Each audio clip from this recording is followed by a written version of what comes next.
नांदेड आणि लातूर या दोन जिल्ह्यात काँग्रेसचे बलवान नेते अशोक चव्हाण आणि अमित देशमुख या दोघांची लोकसभा मतदारसंघात दमछाक होत असल्याचं चित्र आहे।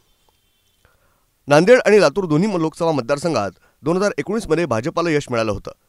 आता त्यांना मिळणारं यश रोखण्यासाठी काँग्रेसचे प्रभारी रमेश चेन्नीथला यांच्या उपस्थितीत अलीकडे बैठका आणि मेळावे झाले। मात्र कार्यकर्त्यांना प्रोत्साहन देण्यासाठी कोणताही विशेष कार्यक्रम न ठरल्यामुळे मनोबल उंचवावं कसं हा प्रश्न अजूनही कायम असल्याचं चित्र दिसून येत आहे। मराठवाड्यात लातूर, नांदेड, हिंगोली आणि जालना या 4 मतदारसंघात काँग्रेस निवडणूक लढवते। यावेळी हिंगोली लोकसभा मतदारसंघावर शरद पवार यांचे समर्थक जयप्रकाश दांडेगावकर यांनीही दावा केलाय। जालना लोकसभा मतदारसंघात उमेदवार म्हणून कोणाला उभं करायचं याचा निर्णय उमेदवारी अर्ज भरण्याच्या शेवटच्या क्षणापर्यंत ठरत नाही। सक्षम उमेदवाराचा शोध सुरूच असतो। शेवटच्या क्षणी छत्रपती संभाजीनगरमधील कोणालाही उमेदवारी दिली जाते। विलास अवताडे आणि डॉक्टर कल्याण काळे यांनी ही जबाबदारी उचलली होती।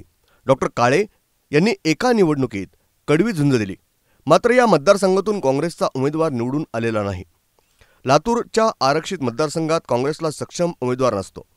उपमुख्यमंत्रीपदी विलासराव देशमुख असताना कोल्हापूरच्या जयवंत आवळे यांना उमेदवारी देण्यात आली होती।